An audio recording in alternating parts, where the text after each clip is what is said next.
rock and roll? Excellencies, honorable ministers, distinguished officials, panelists, participants, ladies and gentlemen. Good morning, and a warm welcome to the high-level event marking the closing and annual award ceremonies of this year's Global South-South Development Expo 2014. I am Jane Terry, Director of the Department of International Affairs of the Organization of American States, and I'm glad to manage the ceremonies to finish up this wonderful week. This has been a very productive meeting full of hard work, great discussions, and sharing of solutions and experiences on the theme of scaling up South-South and triangular cooperation for sustainable development. We have launched new collaborations, innovative ideas, and interlocking possibilities.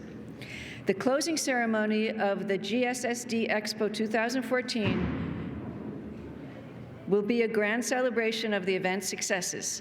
Eminent leaders in South-South cooperation will share their ongoing commitment to South-South cooperation and highlight the importance of South-South cooperation going forward. The ceremony will also feature the presentation of the annual South-South Cooperation Awards to the individuals and organizations who have been prominent champions of this cooperation throughout the world. As an added treat, we will be entertained by the dance performance of Madhavi Venkatesh. First, let me start by introducing the distinguished persons at this high table. Her Excellency Sheikh Hasina, the Honorable Prime Minister of the People's Republic of Bangladesh, who is representing Mr. Sajim Ahmed Wazed, Advisor for ICT to the Honorable Prime Minister. President of the UN General Assembly's High Committee on South-South Cooperation, His Excellency Abdul Kalam Abdul Momen. Ms. Kim Osborne, Chief of the Cooperation Section of the Executive Secretariat for Integral Development of the Organization of American States. UNCDF Executive Secretary, Ms. Judith Carl. The Secretary of the UN Women Executive Board, Mr. Jean-Luc Borrère, will deliver a statement on behalf of UN Women. Isabella Danielle, Deputy Director of the Pan American Health Organization, who will be representing the Pan American Health Organization Director, Carissa Etienne. Envoy of the UN Secretary General for South-South Cooperation and Director of the UN Office for South-South Cooperation, Mr. Yingping Xu. So let's give them all a round of applause.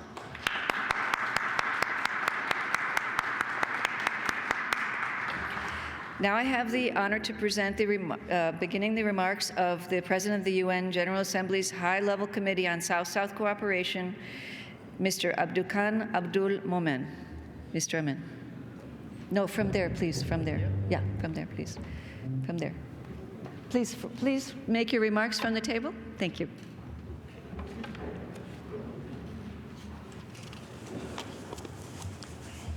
Your Excellencies, ladies, gentlemen, good morning and thank you for good afternoon, and thank you for the tenacity that brings us to the final phase of the 2014 Global South-South Development Expo. Before we bid each other goodbye, allow me on behalf of the UN General Assembly's High-Level Committee on South-South Cooperation to reflect with you on the many achievements we have witnessed here this week in regard to scalable and replicable Southern development solutions. Against the backdrop of ongoing efforts to shape the development agenda for the next 15 years, this Expo has provided a forum to envisage the role that South-South and triangular cooperation should play to achieve the goals that the international community chooses to adopt in 2015. More than 140 Directors General of Development Cooperation and other representatives representing over 30 countries have all shed much light on the policies, strategies, institutional and financial arrangements needed for South-South and triangular cooperation to best contribute to the development agenda beyond 2015. Much of the socio-economic progress attained by the Global South in recent years is attributable to effective policy choices and actions taken by developing countries individually and also collectively.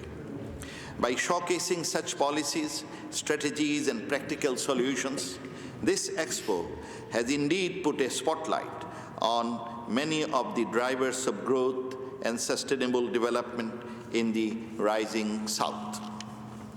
The exhibition area has displayed more than 70 of the most successful and innovative Southern development solutions that are worth scaling up in order to benefit more people all across the developing world.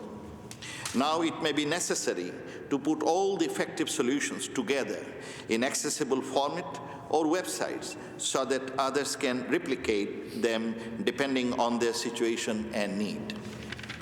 As many as 656 policy makers, development practitioners, and experts have come from near and far to the 8 scaling up sessions and borne witness to the many strategic development solutions that have devised to address numerous development challenges in strategic sectors across regions and among geographical neighbors in the Global South.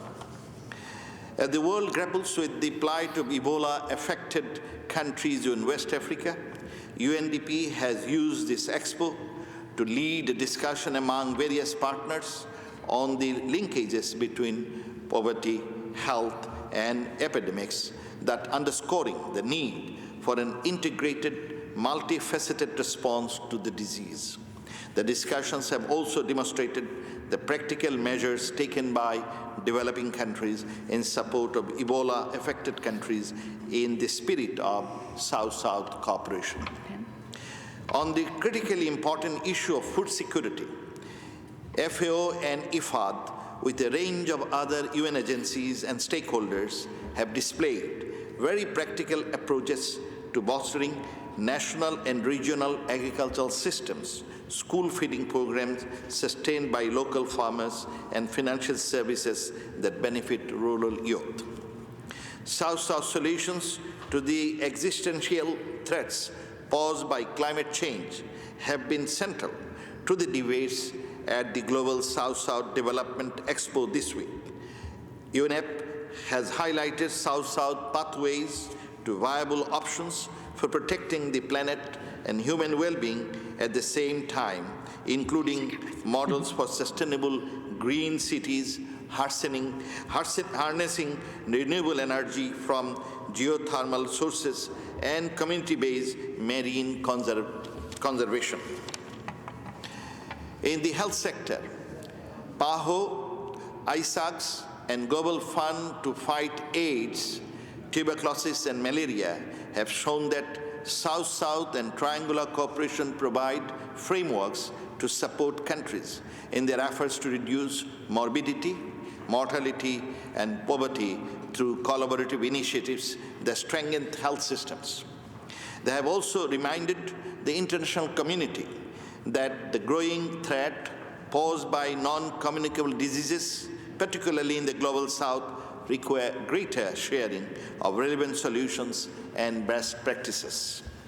The session on accessible tourism has reminded the international community to be just and inclusive by designing policies and strategies that enable handicapped people to access and enjoy tourist sites without much hindrance.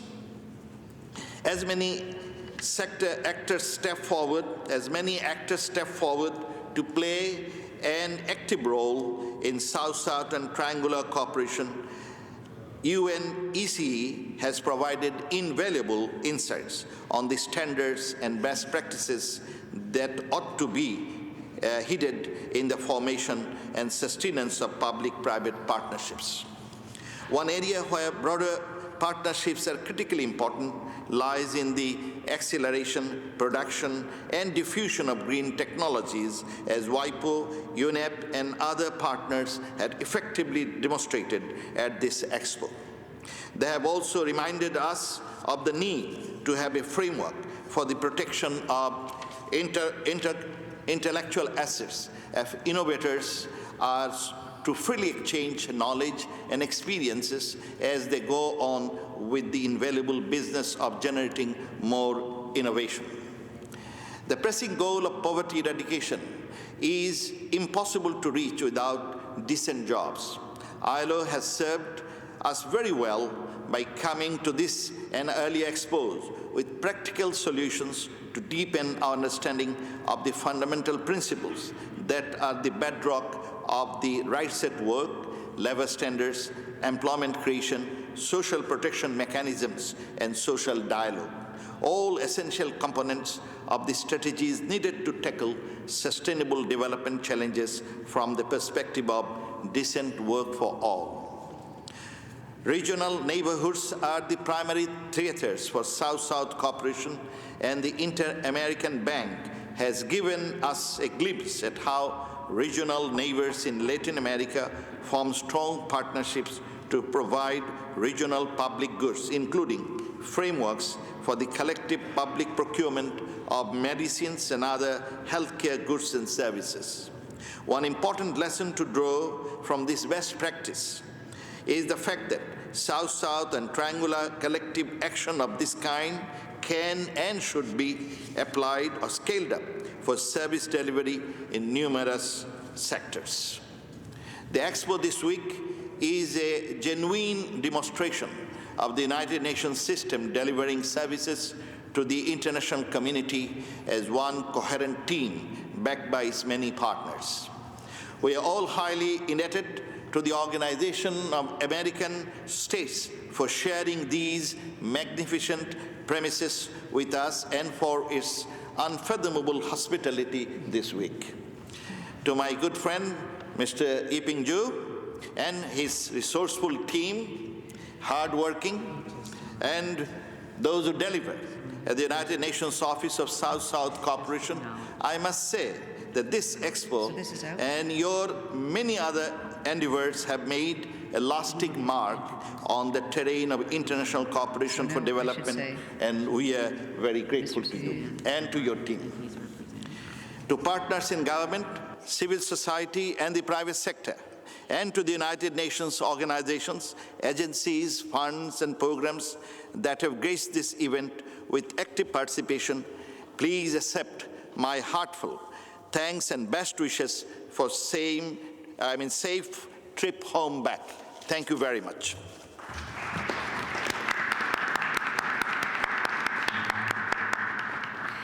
Thank you, Ambassador Momen, and we appreciate your leadership on this topic. Organization of American States Secretary General Jose Miguel Insulza sends his warm congratulations for your event and regrets that he cannot be with you today. However, he is ably represented by our own Kim Osborne, who is the Chief of Cooperation Section of the Executive Secretariat for Integral Development, who will present remarks on behalf of the OAS. We will also share a short video with you about our work on integral development.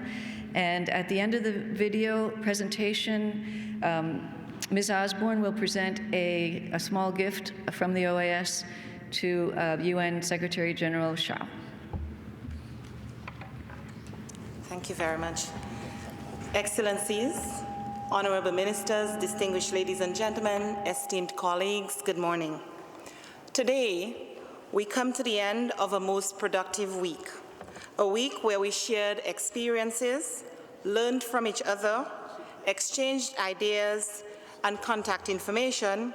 A week where we pledged to work together towards common solutions to the many borderless challenges that we faced in our quest towards improving the quality of life of all of our people. For many of us, the experience of this week opened our eyes to new and innovative ways in which we can scale up South-South cooperation, while for others, it solidified and strengthened our confidence that our methods and processes add value and that perhaps with some modification, we can work even more efficiently and effectively. Whatever our reasons for coming to Washington this week, Each of us is living changed in some way.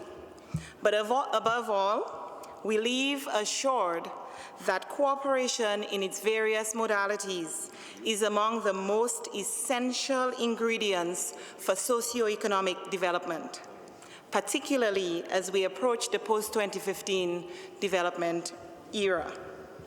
Among the many discussions that we had this week, there are a few key takeaways that resonated. One, that multi-sectoral and multimodal partnerships are critical components of the development cooperation mix, whether it be South-South or triangular cooperation. That in fact, no one sector or actor can do it all, but that through collective action and the establishment of coherent, integrated plans and strategies, and the pooling of resources, we can achieve meaningful results. The importance of ICTs as a solutions multiplier in its ability to allow for the sourcing and sharing of solutions and knowledge transfer. 3, there still remains a critical need for the funding of development cooperation programs, especially South-South cooperation, and there needs to be a continued dialogue on the issue of funding. 4th, that it's important to have robust mechanisms for evaluation in order to measure results and impact, and more importantly, to make adjustments as necessary for the improvement of cooperation programs and strategies. And finally, that political will, strong policies and political dialogue, and commitment from policymakers, both as recipients and providers of cooperation, are fundamental to all our development cooperation efforts. Distinguished ladies and gentlemen, colleagues and partners, we have much to mull over as we contemplate next steps, plan future programs, and face our respective realities. What we know is that together, everyone achieves more. And so we live this House of the Americas, which has been sustained by decades of cooperación solidaria. Let us commit ourselves, our organizations, and our countries to carry on the spirit of solidarity and shared responsibility. Finally, let me say on behalf of the Organization of American States that it has been a pleasure having everyone here with us this week. We thank the UN Office and Secretary General Zhu for his hard work and his team for the hard work at the Expo. We congratulate you on a job well done, and we look forward to a continued collaboration with everyone. Have a safe trip back home, and we look forward to welcoming you again here in Washington. Thank you.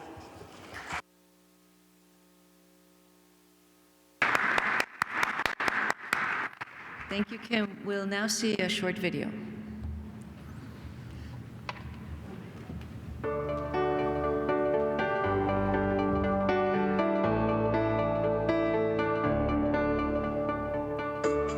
Development has been a core pillar of the Organization of American States since its beginnings.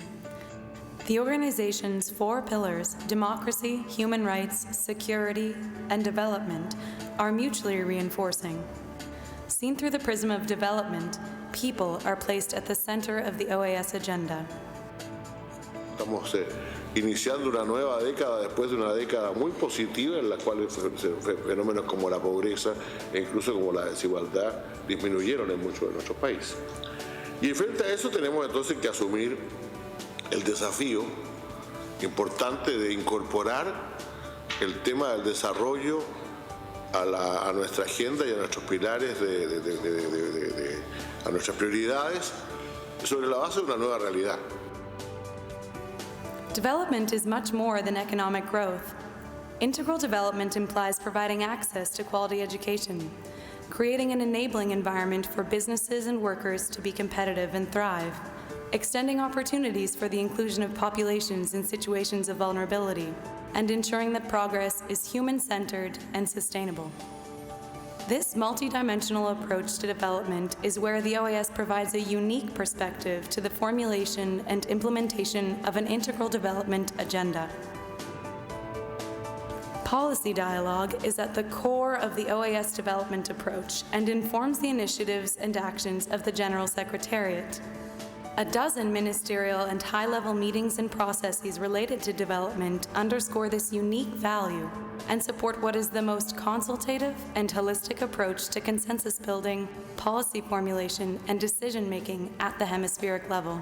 La Conferencia Interamericana de Ministros de Trabajo a lo largo de medio siglo de existencia ha hecho muy importantes contribuciones a institucionalizar el diálogo social a nivel hemisférico, a fortalecer los ministerios de trabajo y a posicionar las políticas laborales y de empleo dentro de las agendas nacionales. Nos sentimos muito sensibilizados com a proposta de aprofundarmos as relações interamericanas através de um diálogo transformado em ação que visa trazer a globalização para o micro e pequeno empresário. At SETI-OAS, dialogue and policy decisions are translated into concrete actions through development cooperation programs and initiatives. Our initiatives focus on building the human and institutional capacity necessary to yield results and produce lasting impact. So here we are, a small country, basically pursuing the notion, I should say, of the first country that is totally green and totally dependent upon renewable energy.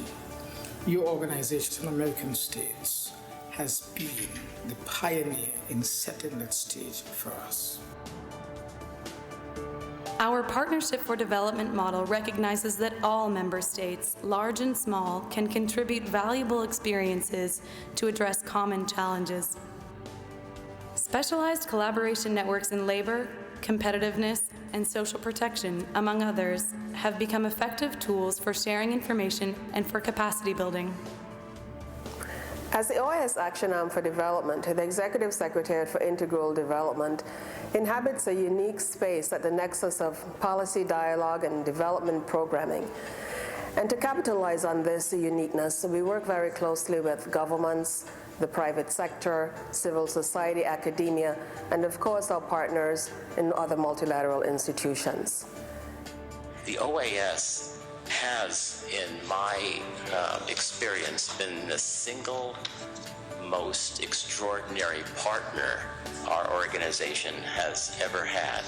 They are concerned about communities, and they know that until and unless a good idea has government support, it's nothing but a pilot. That approach, in which we emphasize cooperation, has been spectacularly useful for the OAS, and it has been instrumental in helping shape policies and programs for countries.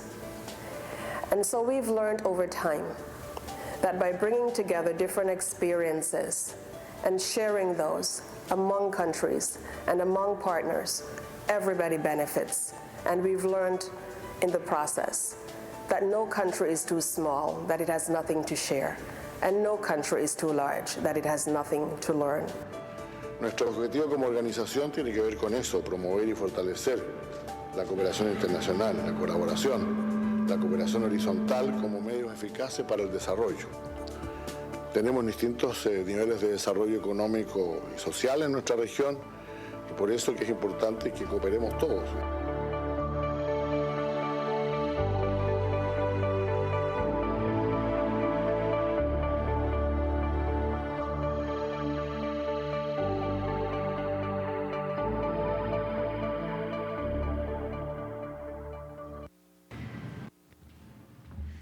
Thank you. We'll now make a short presentation of a small gift to our new and forever friend, Secretary General Xu.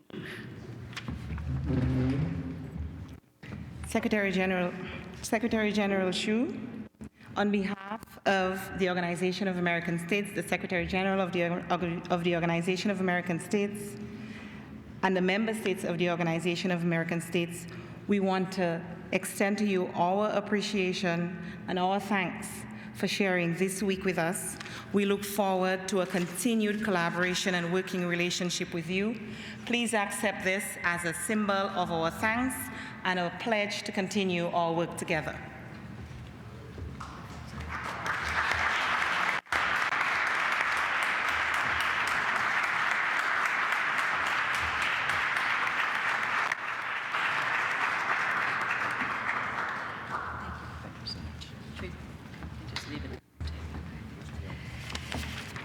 Thank you very much. Now we will move on to remarks from Ms. Judith Carl from the Executive Secretariat of the UN CDF.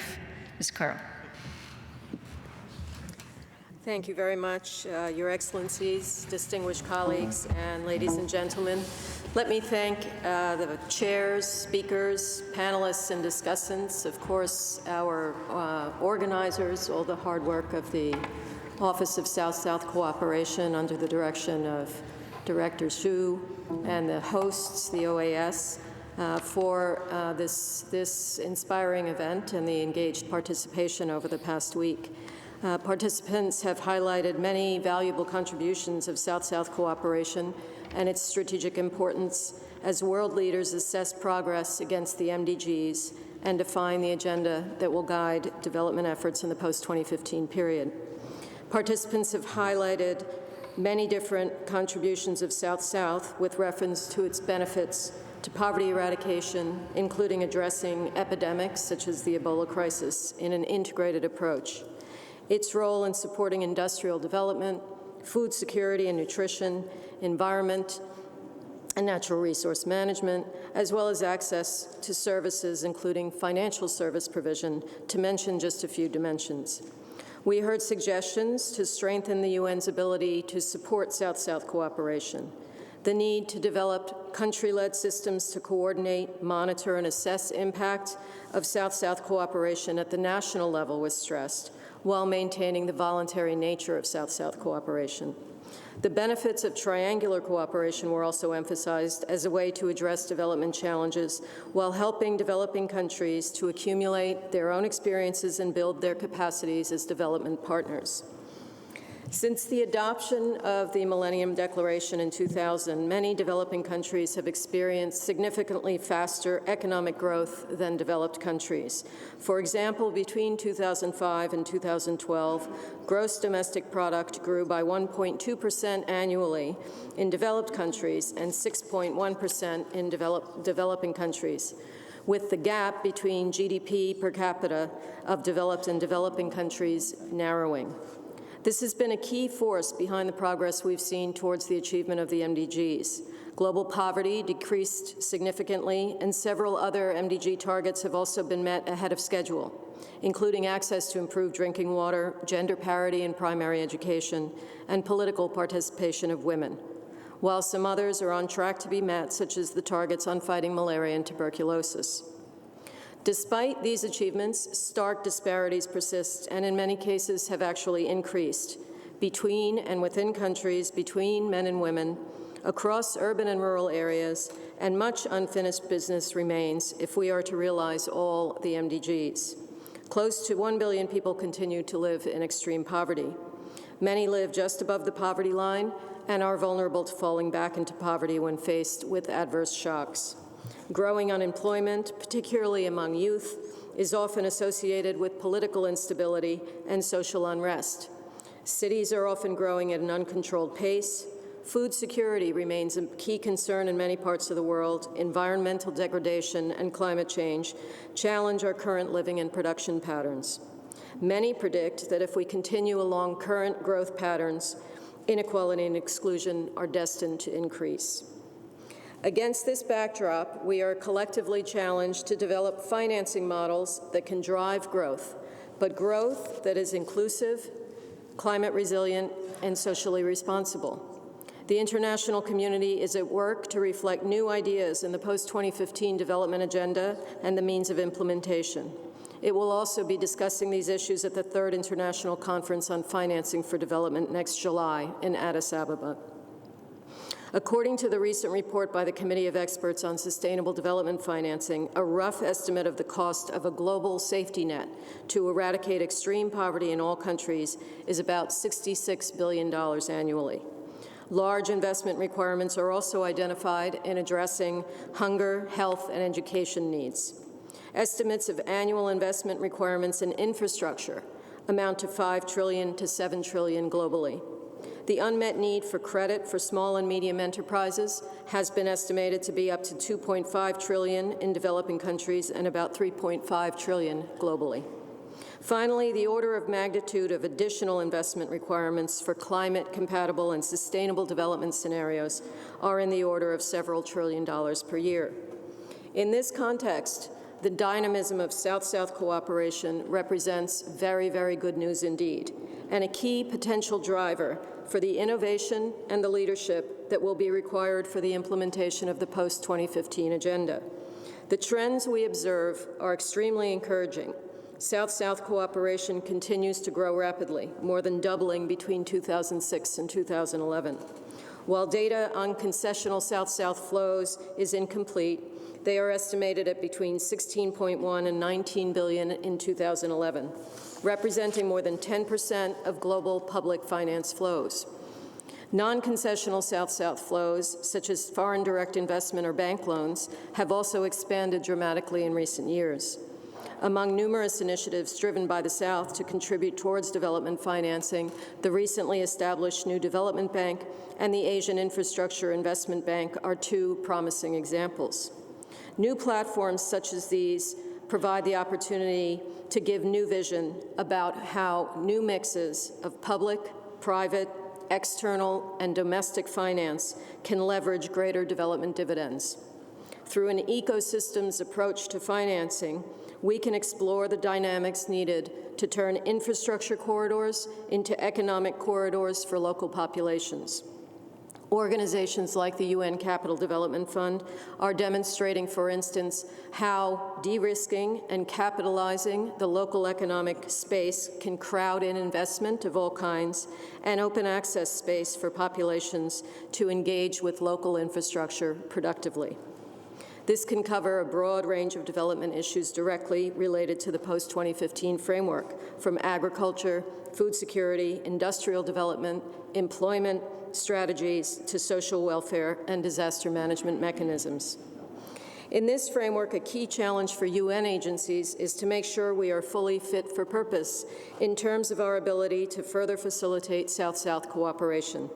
From the vantage point of a UN agency with a financing mandate, I believe we have a clear responsibility to help pilot and scale up financing mechanisms that facilitate more and better financing, including through South-South and triangular cooperation. This implies using development financing where needs are greatest, including in least developed countries, making sure public financial resources can catalyze private financing, help forge innovative public-private partnerships, and foster domestic resource mobilization. We also have the responsibility to design financing mechanisms that foster inclusion and sustainability so that the benefits of growth and increased South-South cooperation are shared by all, wherever they are. The post-2015 development agenda will require exceptional resources and innovative modes of development cooperation to support its implementation. Many of the solutions to the world's most pressing challenges will come from the South. South-South cooperation could and should be an important element of a new global development paradigm, one that recognizes that knowledge and resources are distributed across our planet, and collaboration is the way to combine them and foster global progress. The increasing momentum of the South-South and triangular cooperation agenda has brought to global development cooperation very positive dynamics and energy. Its flexibility, its diverse approaches, and strong solidarity-driven commitments offer new lessons for the development community. The quantity and quality of proposals that have emerged during this year's South-South Development Expo 2014 is a great indicator of the enormous potential of South-South cooperation and the tremendous benefits that our planet and our children will derive from it. UNCDF is strongly committed to working closely with all development partners so that we can maximize the benefit of South-South and triangular cooperation for sustainable development and poverty eradication. Thank you very much.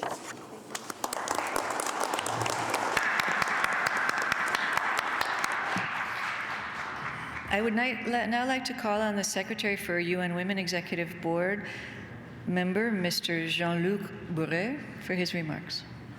Go ahead, Mr. Thank you very much. Yes, Jean-Luc Boris. Thank you very much, Excellencies, Honorable Chair, distinguished guests. Good afternoon. At the onset, I would like to thank the United Nations Office for South-South Cooperation and the Organization of American States for organizing and hosting this year's Global South-South Development Expo here in Washington, D.C. Bringing together partners from relevant sectors, this gathering on South-South and triangular cooperation has offered unique opportunities to link solution providers and solution seekers on global development issues. Over this last week, there have been many fruitful discussions and also heard many successful stories on South-South cooperation. This is the evidence of both the impressive caliber and dynamism of participants of Expo, well-designed structure with its high-level panel, thematic sessions, and specialized mini-forums. This gathering positions us well to identify and develop combined responses to common challenges. Through coming together, we can generate the economic, social, and political dividends that will help us successfully engage in the post-2015 Sustainable Development Agenda. One of the key lessons learned from the experience on the Millennium Development Goals is that in order to make broader progress, we need to achieve gender equality and women's empowerment. Although international collective action has achieved many important gains, at the same time, system-wide evaluation and analysis call for strengthened and enhanced collaboration and for a few new and innovative concepts. This means standing ready together and to be agent of change and to pioneer innovative approaches. The annual meeting, Scaling Up South-South and Triangular Cooperation for Sustainable Development, naturally directs us to focus our common endeavor on the post-2015 development agenda. This is well supported by the fact that many partnering UN agencies, including the funding programs, have already integrated elements of South-South and triangular cooperation into their respective strategic plans. Right from the start, UN Women considered its facilitator role for South-South cooperation as a principle for design of its regional architecture, for example. Today, UN Women acts as a global broker of knowledge and experience, including through the fostering of South-South and triangular cooperation and the sharing or lesson learned and aligning practices with normative guidance. UN Women continues to contribute directly to the cycle of mutual learning through close bilateral, regional, sub-regional, and interregional relationships. This type of cooperation has opened new windows for cooperation within UN Women's 5 areas of intervention. Those intervention areas are 1, economic empowerment of women, 2, political participation of women, 3, gender-sensitive budgeting, 4, women, peace and security, and the last one is ending violence against women. I would like to give you some highlights on UN Women use of effective South-South cooperation. 5. 1, the first one is we have supported, for example, that an Ethiopian delegation visit India, and that has resulted in the adoption of replication of good practices in the field of micro and small enterprises for women. 2, we have promoted bilateral South-South cooperation between El Salvador and Mexico on political participation of women, which resulted in legislative changes that ensure the minimum of 30% participation by women in elections. We also supported member states' dialogue on South Asian Association for Regional Cooperation, through which a gender policy advisory group has been formed to promote gender equality and the empowerment of women in the region. We have convened a meeting of Central Asia governments on the national implementation strategy regarding United Nations Security Council Resolution 1325 and related topics in the context of women, peace and security. And we have also fostered the cooperation between Bolivia, Brazil, Chile and Nicaragua on the prevention of an investigation into cases of violence against women. This allowed governmental and non-governmental stakeholders to exchange information on best practices and the development of revised and new strategies. South-South cooperation takes into account the individual potential, respective and needs of men and women equally. We know that sustainable development will only be achieved if we overcome discrimination also against women and girls. This does not only mean direct empowerment of women. It also includes the creation of legal parameters to grant equal rights and opportunities for men and women around the globe, including the removal of discriminatory legislations. A recent World Bank study of 143 economies found that 128, which is almost 90%, still have at least one legal difference in how men and women are treated. This includes laws that make it impossible for women to independently obtain an ID card, to own or use property, to access credit, or even simply to get a job. Fighting for these objectives requires powerful advocates. In September this year, UN Women launched a campaign called He for She campaign, emphasizing the solidarity of men and boys in choosing deliberately to act for advancing gender equality. This includes men refusing to be bystanders and taking action to stop violence against women, for example. Tremendous gains have been made by the women's movement and gender equality advocates in these past decades, including unprecedented political commitment. However, one increasingly realizes that in order to reach gender equality, everyone needs to be involved.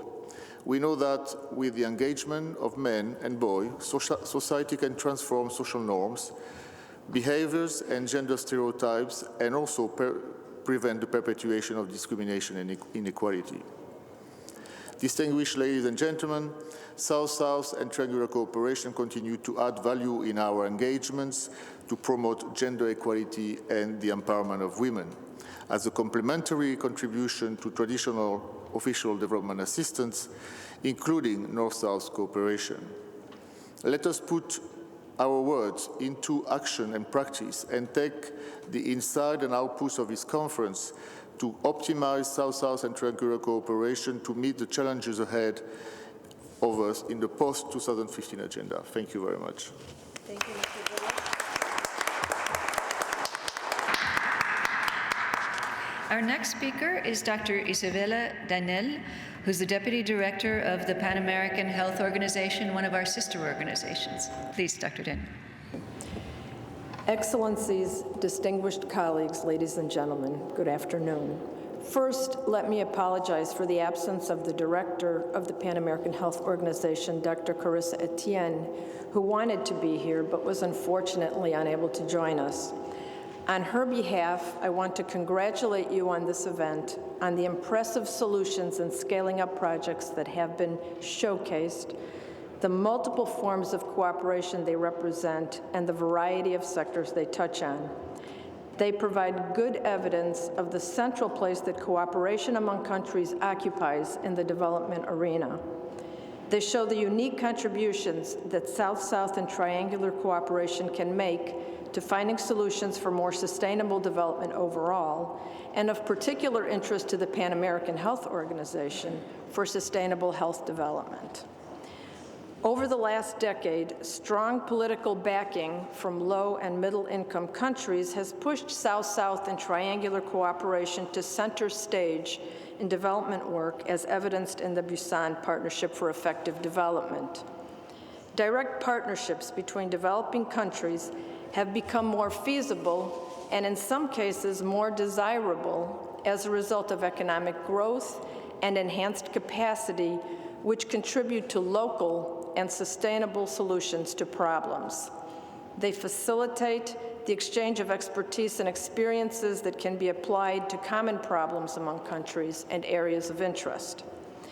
This changing global context has created new opportunities for building sustainable development while challenging development agencies, organizations, and institutions to adapt. In this dynamic environment, there is one overarching principle that should guide us all. National ownership of development policies must be respected, and countries must be the ones to define the development model they wish to implement. And of course, development agencies, organizations, and institutions, and especially other countries, can all contribute to the achievement of national development objectives.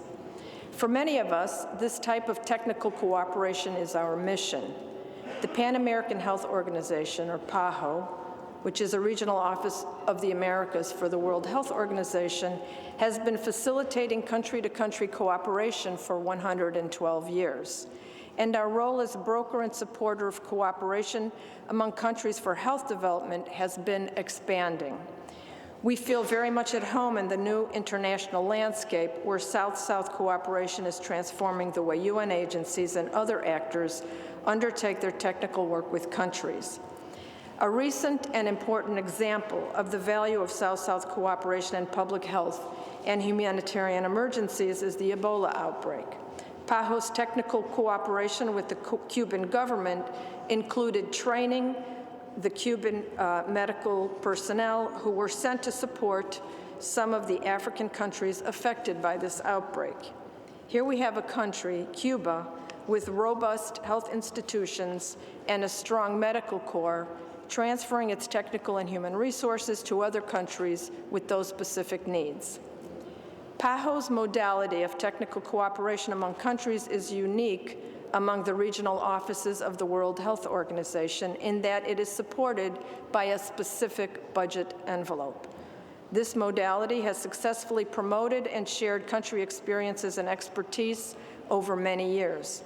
Today, PAHO is pioneering an expanded vision of country-to-country collaboration that we call Cooperation for Health Development in the Americas, which builds on our member states' growing national capacity in health, their sub-regional integration groupings, and their expressed desire to learn from and work closely with each other on health, especially in the context of the post-2015 development agenda. One of the post-2015 challenges that member states have already approved is universal health coverage. South-South cooperation will be key to achieving this goal. To that end, for example, Brazil is cooperating with El Salvador as it implements its health reforms. El Salvador is adapting the family health team model that was successfully introduced in Brazil.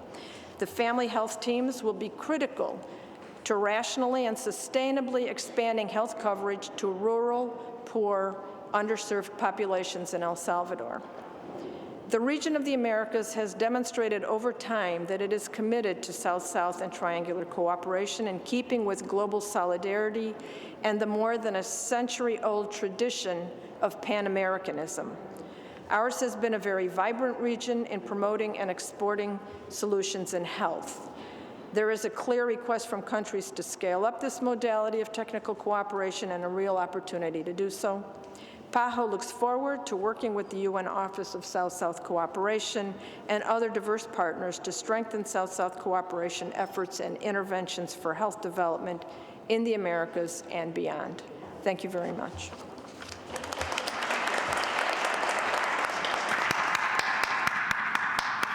Our next speaker is Envoy of the UN Secretary General for South-South Cooperation and Director of the UN Office for South-South Cooperation, Mr. Yiping Chow.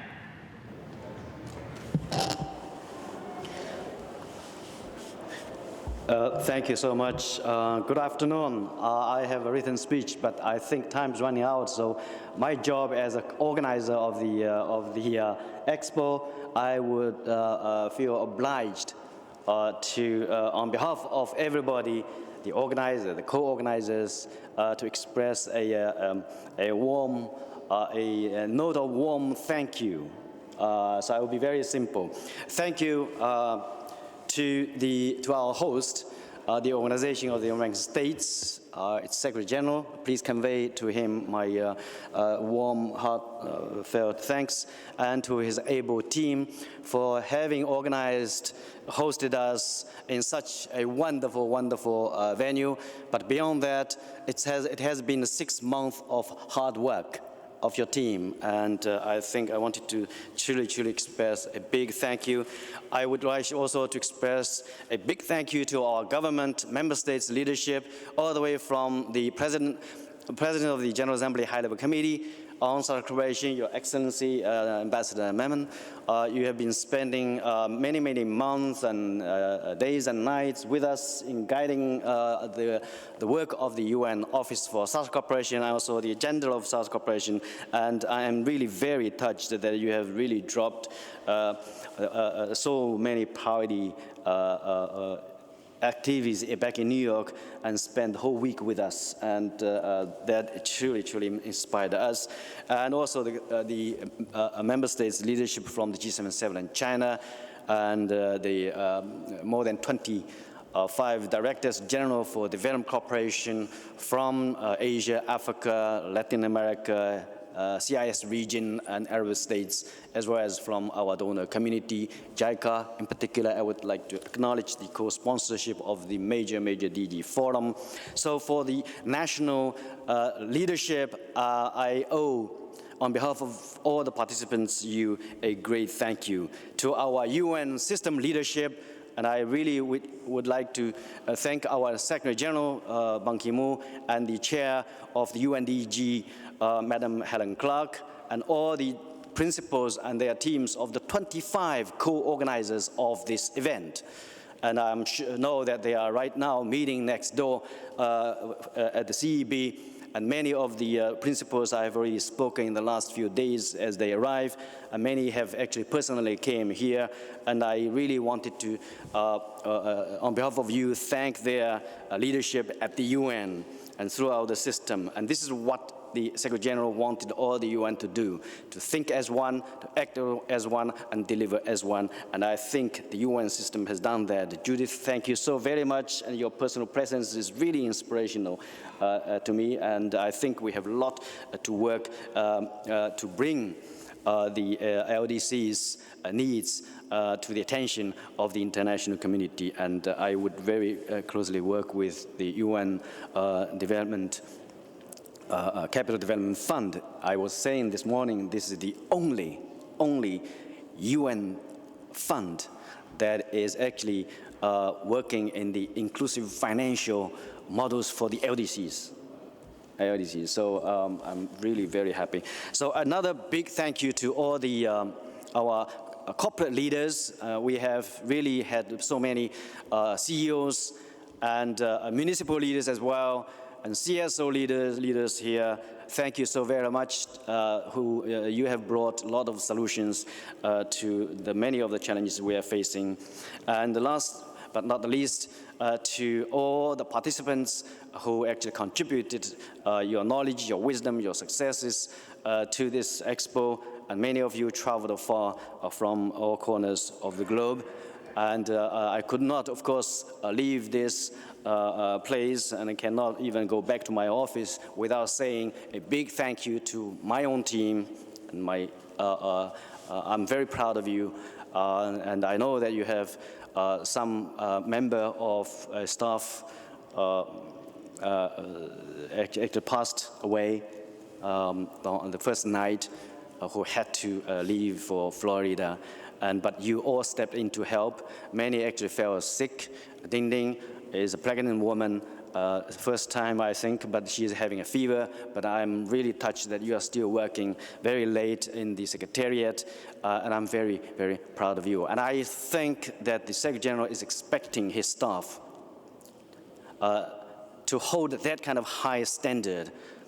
And I also hope that you will take home on the equally high professionalism of the OAS staff. And I hope you have learned so much now. So with all these few remarks or vote of thank you, and I know the world will soon know the outcome, the results in the media. I noticed that also hundreds of thousands of people online are following us, and I hope that this Expo it has done some useful work. Thank you so very much. Round of applause to the captain of our ship.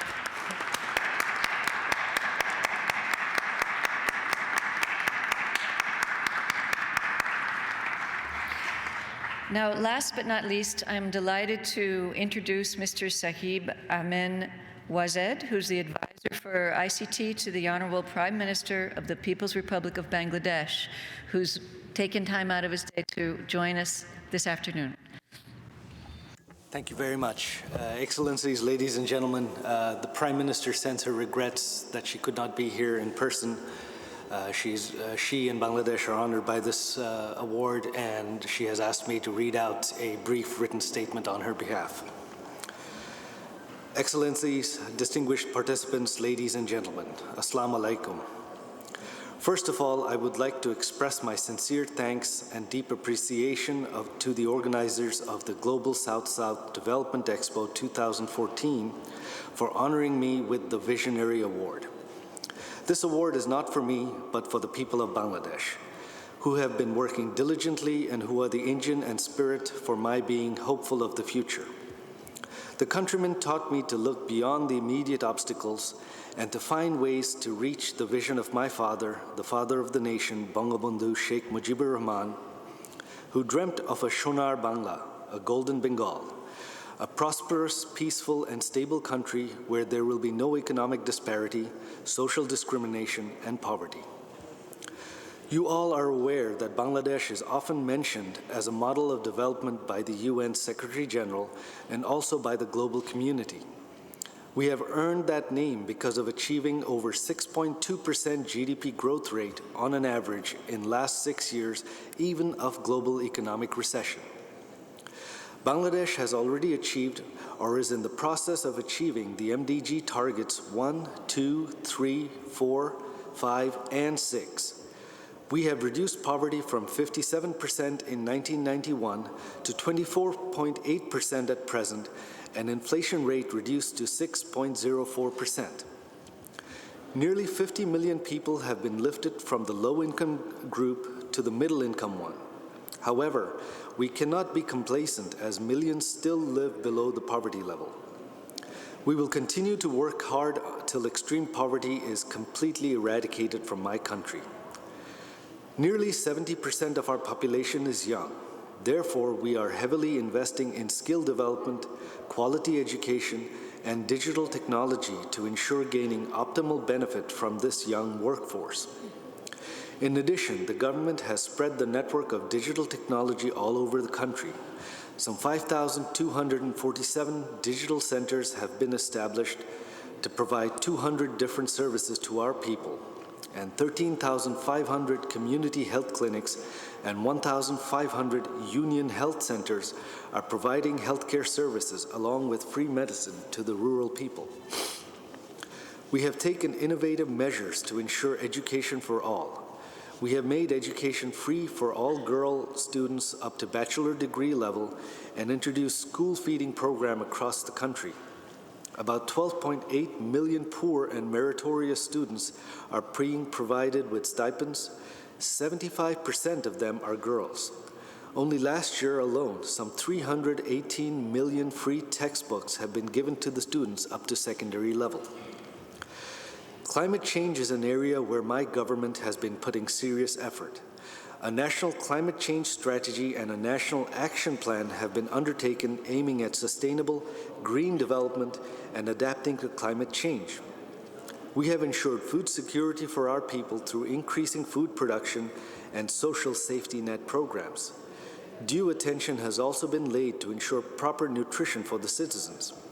However, in the area of infrastructure development, public-private partnership, technology transfer, and energy security, we need more global support.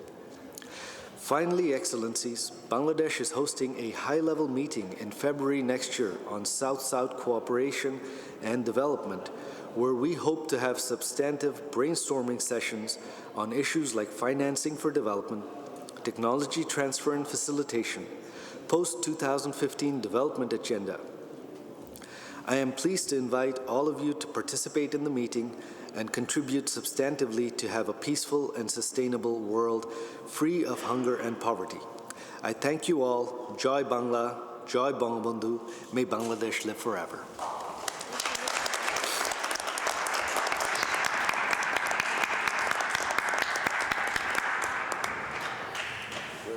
This concludes this segment of our program. Before we move into the next segment, let's enjoy the dance performance of Madhavi Venkatesh to get us more into a celebratory mood. Madhavi is a dancer and choreographer who specializes in the South Indian classical dance form of Bharata Natyam. She has performed across the United States and India as a soloist and as a member of the Dakshina Daniel Phoenix Singh and Shaki dance companies.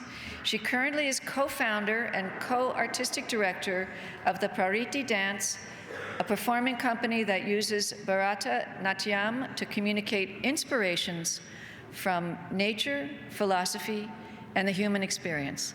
Ladies and gentlemen, let's welcome our dancers.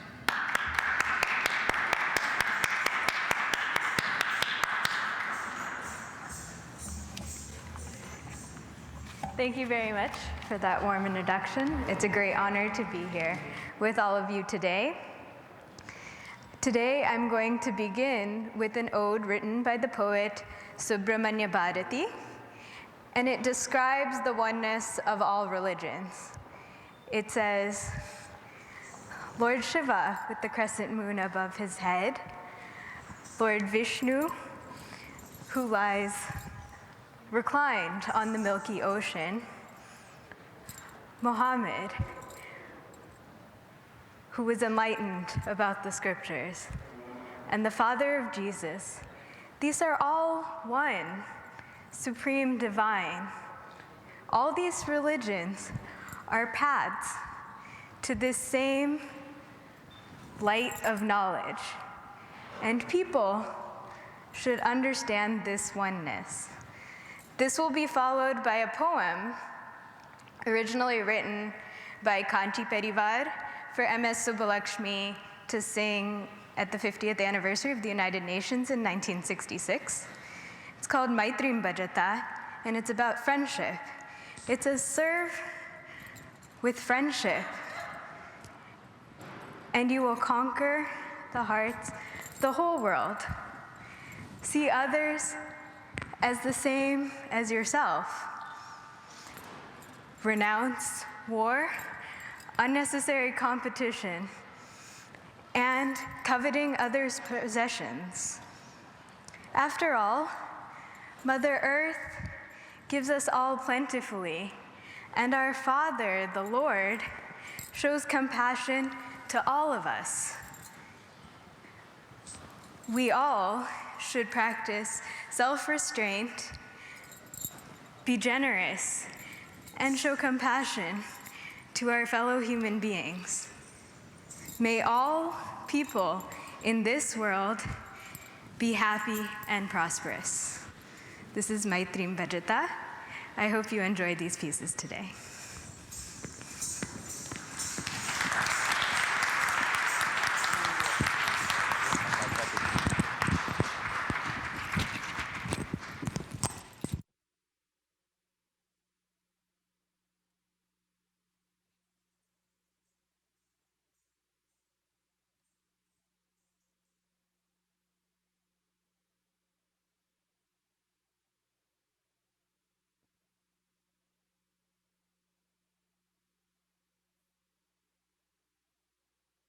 இளம் பிறை அணிந்து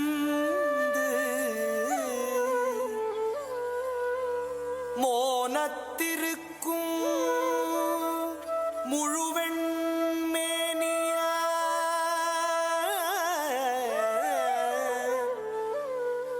கருநிறம் கொண்டு பார்க்கடல் மிசை கிடப்போ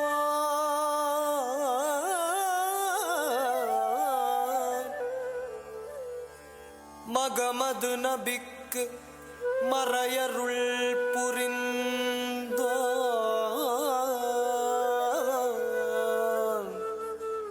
இயேசுவின் தந்தை என பல மதத்தினர் உருவகத்தாலே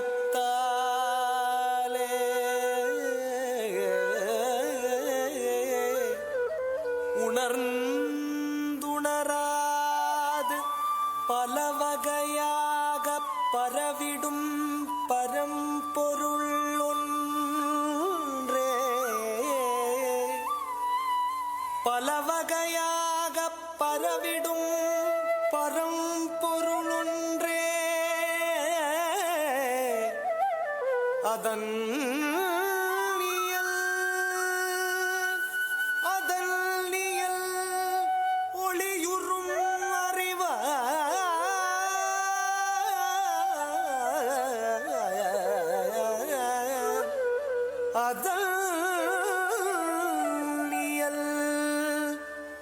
ஒளியுறும்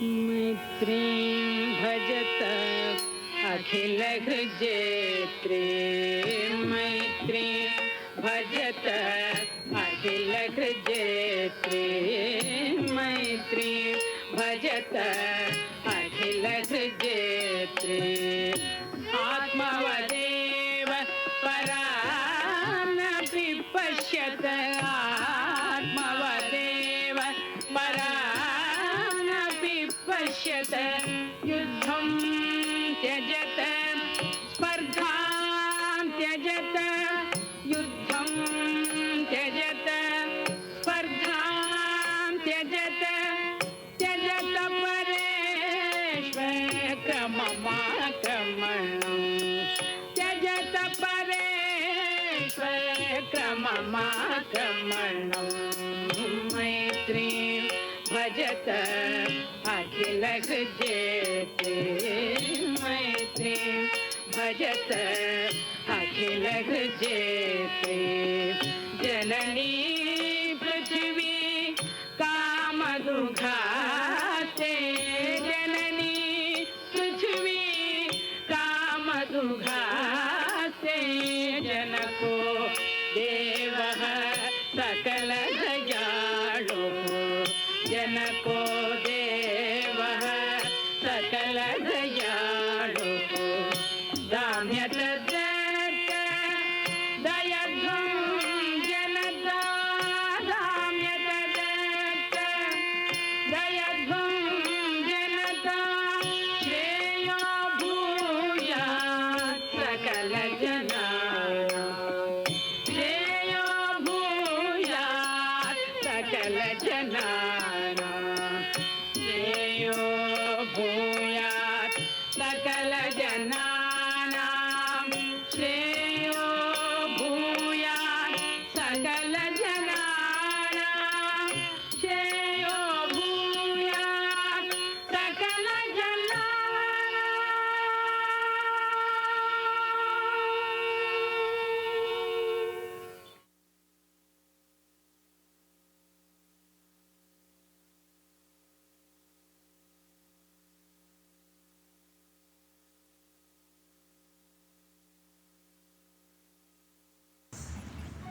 It deserves a short pause. I'm hesitant to say any words before, after such a beautiful and spellbinding performance. Thank you very much. Let's give her another round of applause, I think.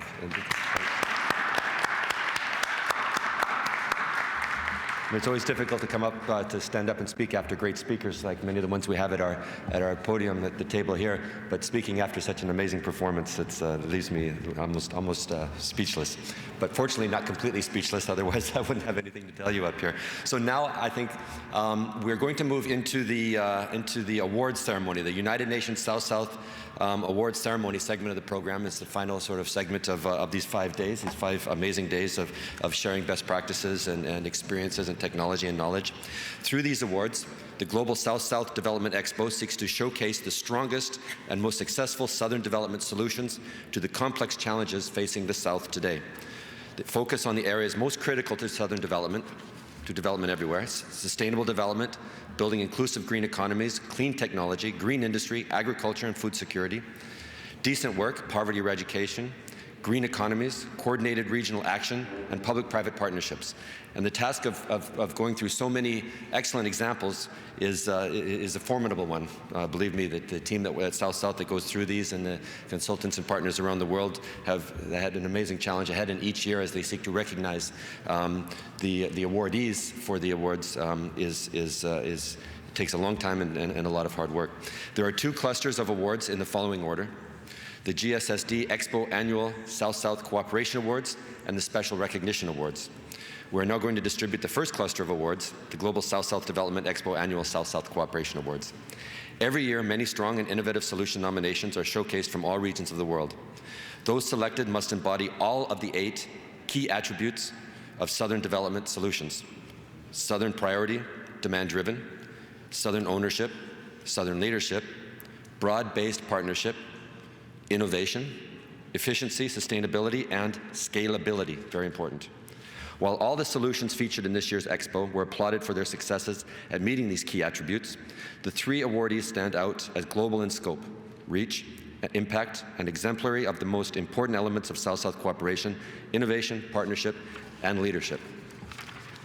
The awarded solutions are the embodiment of the principles at the core of South-South cooperation as described in the Nairobi Outcome Document: solidarity among peoples and countries of the South that contributes to their national well-being, their national and collective self-reliance, and the attainment of internationally agreed development goals, including the Millennium Development Goals.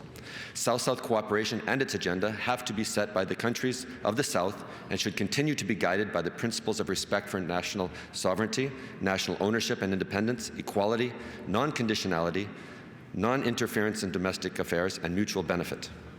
The awardees, in addition to being among the best in their respective areas of focus, are deserving of special recognition for their contributions to South-South and triangular cooperation. The South-South Cooperation Award for Leadership is presented in recognition of global leadership and consistent investment in concrete South-South solutions and inclusive partnerships. The recipient for 2014 is Her Excellency Sheikh Hasina, the Honorable Prime Minister of the People's Republic of Bangladesh. Your visionary leadership and championing of the South-South and triangular cooperation agenda are an inspiration to us all. The world community, under your direction, has particularly recognized the achievements of the Bangladesh government through its Project A2I, Access to Information, and which has sort of provided a useful template of the development model for others. You brought back the confidence of the people regarding governance through transparency, which the traditional services couldn't ensure. In the last few years, your government succeeded in almost all the sectors of the governance through like agriculture, education, health, civil facilities and land management, commerce, and above all, government administration in general offers digital services through the innovative use of ICT. Receiving the award on behalf of the Prime Minister Hasina is Mr. Sajib Ahmed Wazed, Advisor for ICT to the Prime Minister. If you can step, please step to receive your award. Right here, right in the front, maybe. Maybe come around this way. Yeah, you can stand here and then. Yeah, perfect.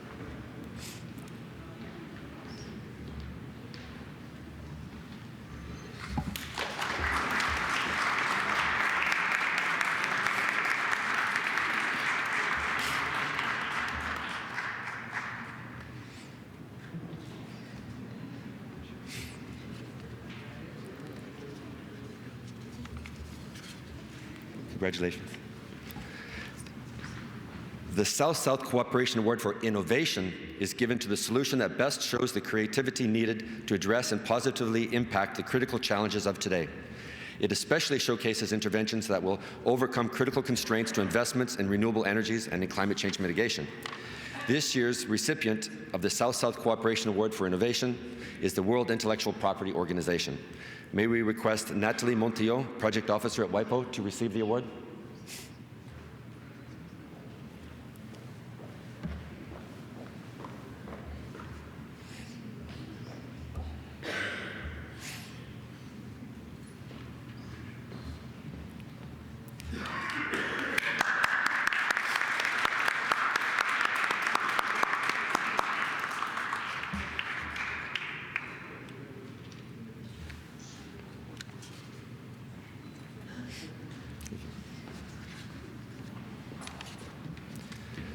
The South-South Cooperation Award for Partnership is given to the solution that best shows the cooperative spirit of South-South cooperation in a broad-based and egalitarian collaboration, including triangular and multilateral approaches. The recipient of this 2014 award is the Sino-Africa Initiative of Sister Cities International. The Sino-African Initiative is a unique two-year program that ended earlier this year, which was designed to address the manner in which Chinese, African, and U.S. cities can collaborate on economic development and urban poverty issues in Africa by working with Chinese, American, and U.S. public diplomacy networks, local municipal governments, and businesses. This initiative aimed to create strategies that ensured development and poverty alleviation projects that they addressed community needs and promoted transparent business practices and government accountability. The SAI will be recognized for its innovation as a unique program that leveraged trilateral North-South partnerships including the African, U.S., Chinese cities of Nairobi, Denver, Kunming, Osogbo, Asheville, Raleigh with Shenyang, Zomba, Urban, Haizu District. I believe that Ms. Kane, did you want to say a few words? I think, please come. Ms. Kane actually requested to say a few words, and I think she would be good to say about this program. Very quickly, I just wanted to say thank you very much to the United Nations South-South Cooperation Office and the World Alliance of Cities Against Poverty. We look forward to working with you in the future. Take care. Thank you. Thank you. Thanks.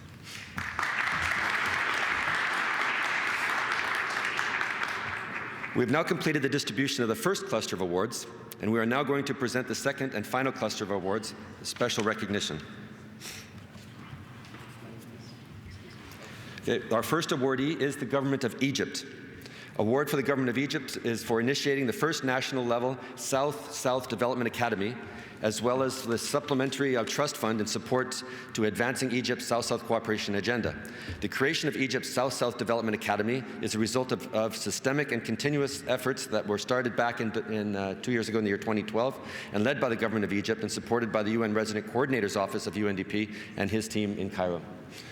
May we call on His Excellency, well, there we go, Ambassador Sharif Rafat. He's the Assistant Minister for Foreign Affairs, Director, Department of International and Regional Cooperation.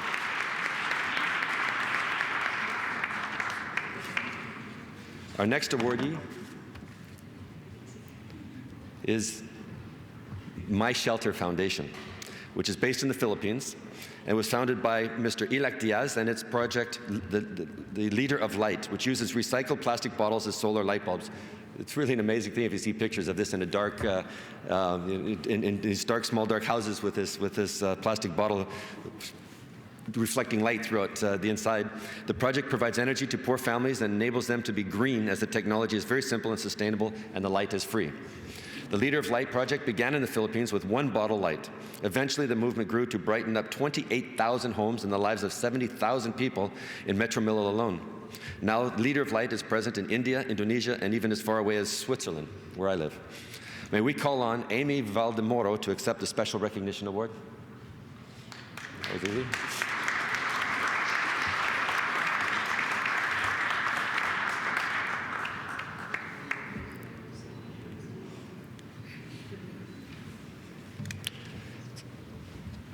It's amazing that alleviating the plight of the poor and providing solutions and facilitating the transfer of that technology often is not rocket science. It just takes innovation and some creative thinking, and we can improve the lives and livelihoods of so many millions of people. The award for the final awardee is the Government of Kazakhstan. This award to the Government of Kazakhstan is for championing the first regional civil services hub, a dialogue platform that brings together 29 countries for the continuous exchange of best practice and experience in the field of civil service. It's backed by a $14 million contribution from the Government of Kazakhstan in support to practical South-South knowledge exchange in the field of civil services. May we call on His Excellency, Mr. Alikhan Baymenov, the Chairman of the Steering Committee, Regional Hub of Civil Service, Republic of Kazakhstan, to accept this special recognition award.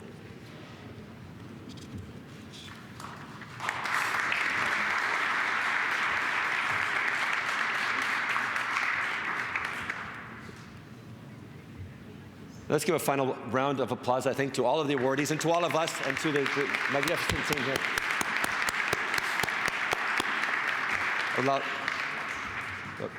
Don't sneak away too fast there, Mr. Yiping Zhu. Can I call on Director and the envoy of statement here? That was it? Okay. That was easy.